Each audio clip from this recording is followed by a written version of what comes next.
پہلی بات کہ جملہ کمالات کی جامع ہے حضور کی شخصیت، کوئی شک نہیں۔ اس میں وہ شعر جو ہے حسن یوسف دم عیسیٰ ید بیضا داری آنچ خوما حمد آرد تو تنہا داری، بہت صحیح ہے۔ حضرت یوسف علیہ السلام کا حسن حضرت عیسیٰ کے سانس کے اندر، پھونک میں جو تاثیر تھی، حضرت موسیٰ کے عصا میں، یہ ساری چیزیں آپ کو دی ہیں اللہ نے۔ جو تمام اچھوں کے اندر تمام اچھائیاں ہیں، وہ ساری اچھائیاں آپ میں جمع ہیں۔ البتہ یہ بات جان لیجئے، میں تجزیہ کر کے آپ کو بتا رہا ہوں، حضور کا مرتبہ اور مقام بیان کرنے کی کوشش آپ کی توہین پر منتج ہوتی ہے۔ وجہ کیا ہے؟ اگر آپ کسی کے مرتبہ مقام کو اس کے اصل مقام کے مطابق بیان نہیں کر سکتے تو کہیں نیچے ہی گریں گے نا۔ ناممکن ہے کہ حضور کے مرتبہ مقام کو ہم بیان کر سکیں۔ سیدھی سی بات ہے، کسی ڈاکٹر کا کیا مقام ہے اپنے فن میں، وہ ڈاکٹر ہی سمجھ سکتا ہے نا۔ کسی انجینئر کا کیا مقام ہے اپنے فن میں، کوئی انجینئر ہی سمجھے گا نا۔ تو حضور کا کیا مقام ہے، کوئی نبی اور رسول ہی سمجھ سکتا ہے، وہ بھی نہیں سمجھ سکتا۔ کیوں؟ نیچے سے اپنے اوپر والے کا پورا ادراک ممکن نہیں ہوتا، اوپر والے کو پورا ادراک ہو سکتا ہے نیچے والے کا۔ ظاہر بات ہے کہ حضور سب سے اونچے ہیں، سب سے اوپر ہیں، افضل الانبیاء ہیں، افضلہم۔ اس اعتبار سے وہ لطیفہ ہے کہ کسی جگہ پر کسی دیہاتی کی کوئی مدد کر دی کسی ڈپٹی کمشنر نے، شاید کہیں وہ کسی جگہ ڈوب رہا تھا، بچا لیا، تو نے کہا رب تینو پٹواری کرے۔ اب یہ اس کی توہین ہوئی، کیا ہوا؟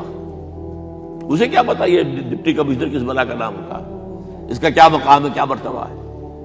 تو حضور کے مرتبہ اور مقام کو کسی درجے میں جاننے والے صرف انبیاء ہیں، کلی طور پر جاننے والے صرف اللہ کی ذات ہے اور کوئی نہیں۔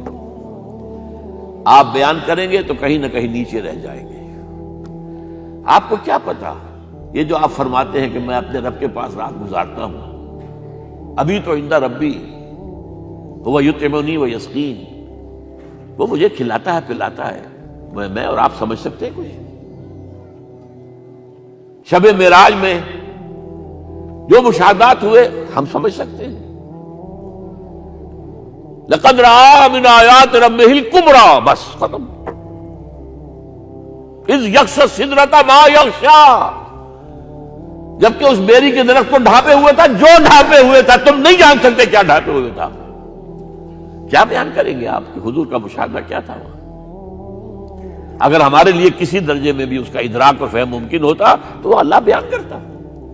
اذ یغشی السدرۃ ما یغشی، جبکہ اس بیری کے درخت کو ڈھانپے ہوئے تھا جو ڈھانپے ہوئے تھا، بس تم نہیں جان سکتے۔ اس اعتبار سے شیخ سعدی کے بھی یہ ربائی جو ہے مبنی بر حق ہے 100%۔ یا صاحب الجمال و یا سید البشر من وجہک المنیر لقد نور القمر، اے جمال اور کمال والے، اے سید البشر، تمام انسانوں کے سردار، آپ کے چہرے انور کی روشنی ہی سے چاند کو روشنی ملی ہے۔ لا یمکن الثناء کما کان حقہ،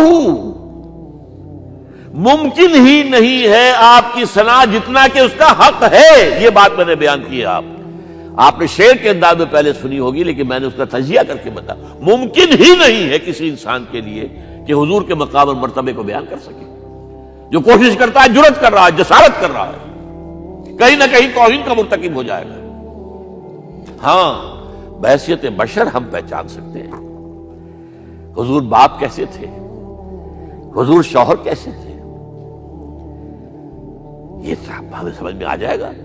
حضور حاکم کیسے تھے، حضور منصف کیسے تھے، حضور سپہ سالار کیسے تھے۔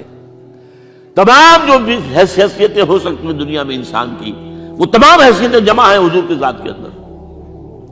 داعی بھی ہیں، مبلغ بھی ہیں، معلم بھی ہیں، مربی بھی ہیں، مزکی بھی ہیں، سپہ سالار بھی ہیں، صدر مملکت بھی ہیں، کیا نہیں ہے؟